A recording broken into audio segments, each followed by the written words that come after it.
Hi everyone, it's me, Kelly Sunflower. So I thought I'd join into this hashtag, which is called hashtag Dating the Tarot 2020, and it was created by the lovely Candy Soul and Soil. I think that's what her YouTube channel is called. I will add her original video to the description bar. So this hashtag is really about decks that miss your favourites but are very important to you, and decks that you can't kind of break up with or part with. They're the kind of like the underdogs or the underworld decks. So this hashtag is basically answering 10 questions that Candy devised as to why these decks don't hit your favourite, but at the same time, you can't take them out of your collection. So I'm going to switch the camera around and show you the decks. Okay, so question 1 is your Cheapskate deck, and that is a deck you paid the least money for. So for that prompt, I've chosen this deck here. It's the Tattooed Tarot. It wasn't my cheapest deck. My cheapest deck was the Halloween Tarot deck that cost me about £5 on Amazon on special offer. But this one is my second cheapest deck. It cost me about £7. It was on a sale on Amazon. So this is a Lascarabelle deck. It comes with a white book that's got all the different languages on there. These are the backs of the cards, and they're fully reversible. The reason why I got this deck is because I kind of find Marseille decks kind of challenging. And this deck embraces, well, the major arcana of this deck kind of embraces the Marseille deck and body positivity. So, for example, now this card here, the Chariot, as you can see from the picture, it's got like a tattooed picture or a tattoo of the Marseille Chariot on somebody's body. 7 of Cups, but it's not so pippish, so it's easier to kind of like embrace. So you've got the High Priestess card, and again, you've got the book, and the High Priestess is tattooed on the back of the archetype, and she's quite an old woman. I just like the idea of mixing Marseille with body positivity. The Empress card, the Four, it's got the Four card there. So this is my Tattooed Tarot. So for question 2, it's the Slow Burner tarot deck, and this is the deck that you fell in love with over a period of time. And the deck that I chose for this prompt is called the New Era Elements Tarot, and this is by Eleanor F. Piper. So this deck is supposed to be Thoth inspired. It's sepia kind of colouring, comes with a guidebook, and I bought this deck because number one, at the time I was trying to embrace Thoth, and I was buying like a lot of Thoth inspired decks. And I like the colouring, I like the detail in the pictures. So, for example, you know, this is the card that really sold it to me. The Mother of Fire, which would be the Queen of Earth. You know, Daughter of Fire, which would be the Knight of Wands. So this one here would be the Queen of Wands. Then you have the Knight of Wands. You know, the Lovers card is an older couple, you know. Got the Adjustment card there, Temperance, trying to find the balance. The High Priestess, meditating over tarot cards. I like the concept, the Empress, you know, breastfeeding her baby. Very good Sun card, no creepy child, lovely sunflowers, which, you know, are my favourite plants. But then there was 2 cards that triggered me. It was this one here. The Grief card, somebody injecting drugs, and this card here really kind of threw me off the deck. The Devil card, it just put me in a bad mood. So I didn't use this deck for quite a while, but once I kind of worked with this Devil card and tried to understand it from the author's perspective, because I actually spoke to the author via email about this card, and she gave me her perspective, and once I could understand that, I now actually love this deck. So it was quite a slow burner. It took me about a year and a half to connect with this deck, but now I absolutely Love this deck. So question 3 is the blind date. And these are decks that I bought without looking, you know, through a flip through or walk through, or decks that were an impulsive buy. And I've chosen 2 decks for this prompt. The first one is the Afro Tarot, and the second one is the Black Power Tarot. So the reason why I chose this deck, the Afro Tarot, is because I saw this kind of, I think I saw this advertised on Instagram. It was going on special offer and she showed a few cards and it just sold me.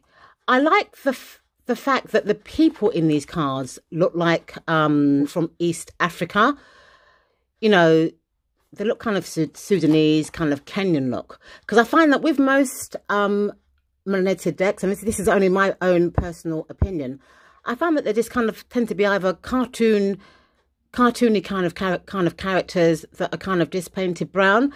But this particular deck is actually showing people from East Africa, you know, like Southern Sudan, Kenya. They're all kind of dark skin Africans and they're kind of relatable, you know. Very intrigued by this deck. I love it. Doesn't photo very well, but I like the fact that the people are actually real people. I mean, this is a tombstone, but these 2 tombstones do exist. And it's just real people, and it's not kind of like cartoony type characters that I find most melanated decks are, with the exception of Dust to Onyx. So it was an impulse buy, and this deck did actually win me over. I love it. Look at the lovely gold edgings and stuff. So the second deck that I want to put in this category is this one. It's called the Black Power Tarot deck. I've had this deck for many, many years. I think I bought this deck before I actually joined the Tarot Tube community. This deck here is a major only deck. I think I saw a few cards when I was just doing some searches on the internet, and it showed a few cards and it had like a little blurb. And again, it was another impulse buy. And this deck is, as I said before, it's a major only Marseille deck, and it's based around Black American celebrities. You also do get like a pull out that kind of tells you who the cards are. And I got this really to learn about Black American culture, because it's not really my culture. And each of the archetypes that are depicted actually, to me, reflect the tarot card archetype meaning. So it was kind of like a history lesson for me at the same time. So even though this deck was a impulse buy, I actually love it and I will never part of it. It's just such a gorgeous deck. Okay, so question 4 is the Rebound buy. And that's a deck that keeps on ending up in your rehome pile and then goes back to the shelf. Something that you keep on going back to. So for this prompt, I chose the Nimue Tarot. So I'm not sure about this tarot deck, and I keep on going back and forth with it. It's an indie deck. It's made by a UK artist. Her name is called V.J. Stewart Jones. It's kind of like Rider-Waite inspired. These are the backs of the cards, and they're kind of reversible. So it's like a Rider-Waite Smith inspired deck. Just a very plain colour palette. But for some reason, it's not that I don't connect to it. It's just that I'm in 2 minds about it. You know, one minute I think I like it, and then the next minute I think I don't like it. And it does go into my kind of trade or get rid of kind of pile. But then I keep on coming back to it. There's something about this deck that pulls me back, and what it is, I don't know. I haven't seen much flip throughs of this deck either, but this is my Rebound deck. Okay, so prompt 5 is my surprise love affair, and this is the deck that I bought because I like the look of it and then fell in love with it. And this deck is the Nimue Tarot deck. It's by Rome Chow. Now, I first saw this deck in a tarot meetup that I used to go to in central London. Somebody bought it in to do readings with, and I absolutely fell in love with it. It's a very quirky deck. These are the backs of the cards. Aren't they gorgeous? And I don't know what it is with this deck. I just love the depiction of the archetypes. Are very quirky, almost dreamlike, very unusual. And, you know, around the time that I bought this deck, I was into just strictly RWS decks. And this was one of my first quirky kind of decks. And the more I use it, the more I fall in love with it. It just tells a really nice story. It's gorgeous. Look at that. So this is the Nimue Tarot. So question 6, the date for that is It's Not My Type of Deck. So this is a deck that you can't get past that it's not your type of deck, but gives you a good vibe when you read of it. And for this prompt, I chose the Marseille Cat Tarot deck. So just open this up and show you some of the cards. So this is a Lascarabo deck. And the artwork is by Savino Baccardi.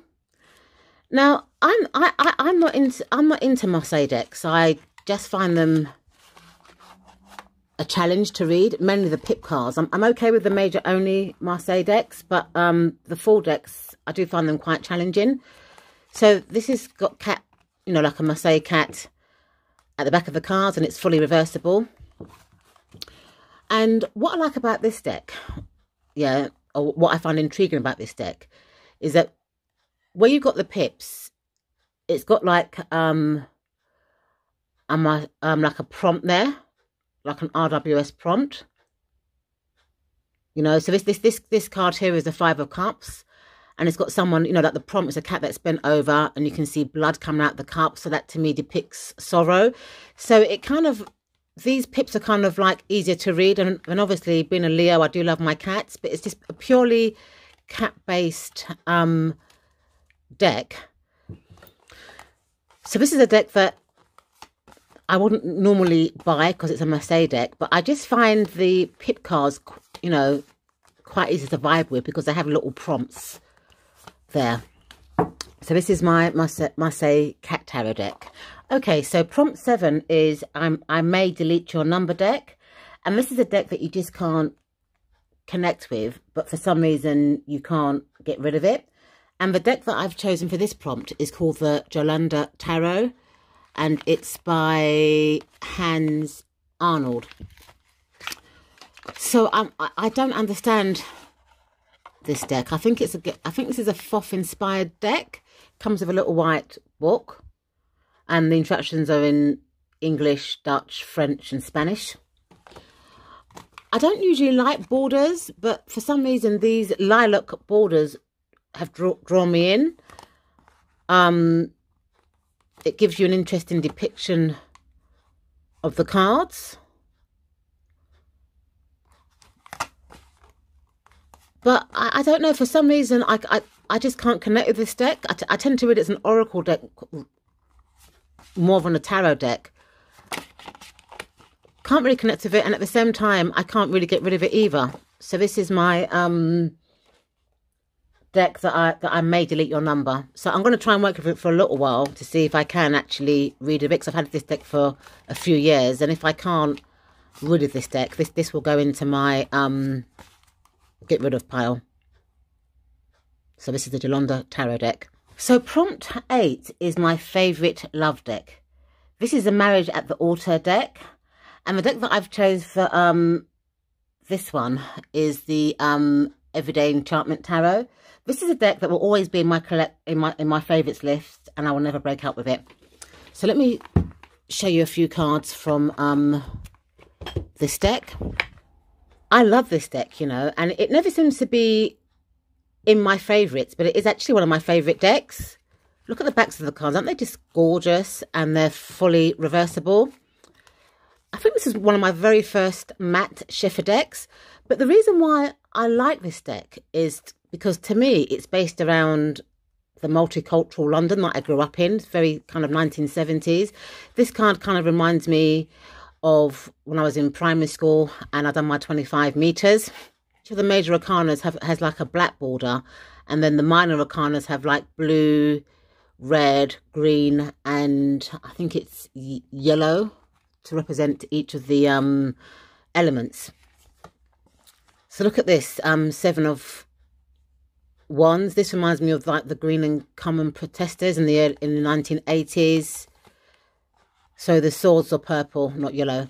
This reminds me of when I was a child and I used to go and visit my GP, but this is before they had computers, when they used to write with pens and pads and had filing cabinets. But the actual white coat, you know, and the stethoscope around her neck. I mean, most doctors don't wear white coats no more, but this reminds me of like a GP surgery that I used to go to as a child. And then this is when people used to do busking in the underground. So it's very relatable to me. Look at this world card. It's like everyone coming together to complete this patchwork quilt. The Chariot, somebody using a skateboard. This man reminds me of my dad back in the day. Same sort of suit, you know, same sort of chair he used to sit on. It's very inclusive. This is like a blind runner. I just love this deck. 2 of Cups, same-sex couple. And this is an entertainment, the Hangman. It's making everyone pause and think. Sun card. So this is the Everyday Enchantment Tarot by Poppy Palin. So prompt 8 is the On-Off Stormy Relationship deck. This is the deck that I have arguments with, that there's a lot of fire and passion around this deck. This is a deck that requires study, makes me think, and this is a deck that I need to research on. So this is my very first Kickstarter deck, actually. It was a UK Kickstarter, and it's a major only tarot deck, and it's, as it says here, a new tarot deck for the new normal. This is a very, very, very modern take on the Rider-Waite-Smith system. It requires a lot of study. It does come with a pull-out instruction book, but the names have been completely changed. It's got the same numbering. I mean, this one here would be the Devil card, the contract sign here. But it's just a very, this would be Judgment, the Visionary card. Justice, no borders, justice for all. It's just a very radical kind of deck. This would be the Tower.